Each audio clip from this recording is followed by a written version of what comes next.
So welcome to historic Euston Station in London, where I'm standing next to a grubby wall at the start of an adventure to a place that's not normally associated with historic ruins, but more to be revealed.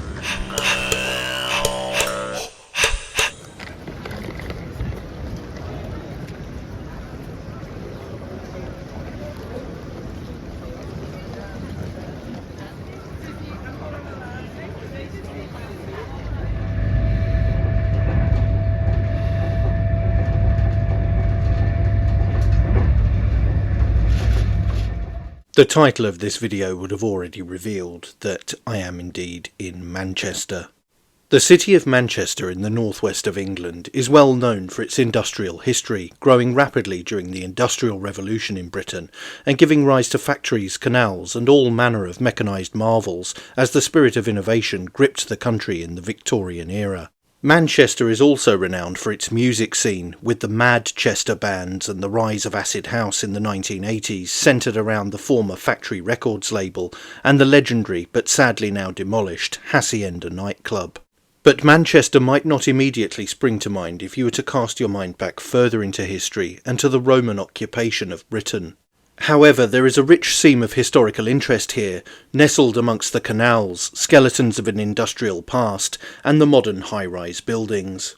Manchester was Mamucium, or Mancunium, the latter name still heard in everyday parlance, as Manchester natives are referred to as Mancunians, and some football fans from the Red United half of the city referring to the location as the Republic of Mancunia.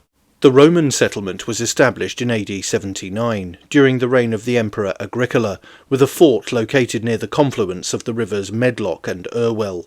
The fort was initially built in timber and later reconstructed in stone. It covered an area of around 2 hectares or 5 acres and housed a garrison of around 500 soldiers. The layout typically included a headquarters building, barracks, granaries and workshops. Excavations have uncovered remnants of the fort's walls, gates and other structures. Significant finds include parts of the defensive ditches, a vicus or civilian settlement outside the fort, and various artefacts such as pottery, coins and tools. Visible signs of the Roman occupation are primarily centred around the city's Castlefield area. Here you can see reconstructed sections of the fort walls and the foundations of buildings. The ruins and the impressive reconstruction offer a fascinating glimpse into Manchester's ancient past and its role in the Roman Empire's northern frontier. The fort of Mamucium was sited in a strategic position, providing a vantage point for overseeing the surrounding region and facilitating control over local tribes. The location was chosen for its defensible terrain and its proximity to key transport routes, which were vital for military and trade purposes. The garrison stationed at Mamucium consisted of auxiliary troops, typically around 500 soldiers. These soldiers were not Roman citizens but were recruited from various parts of the Roman Empire. They played a critical role in maintaining Roman authority in the region, guarding against potential rebellions and securing trade routes. Outside the fort's walls, a civilian settlement known as a vicus developed.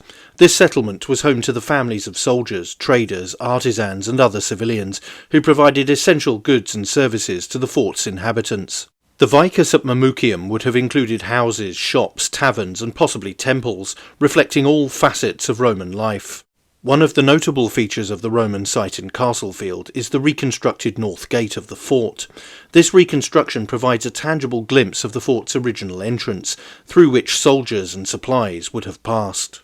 Additionally, the foundations of several buildings within the fort have been preserved, including walls, defensive structures and granaries. Castlefield's Roman heritage is not only significant for its historical value, but also for its contribution to our understanding of Roman military and urban life in the far-flung province of Britannia and the even further-flung Mamucium. The presence of the Roman ruins in Manchester shows us that the tangible legacy of an occupation that began nearly 2,000 years ago is pretty much everywhere in England, even in places that might be much better known for more recent historical events. But that's it for this video. Don't forget to like, share and most importantly subscribe. And you can also support the channel on Subscribestar via the link in the description or via YouTube Super Thanks. Thanks for watching. Bye for now.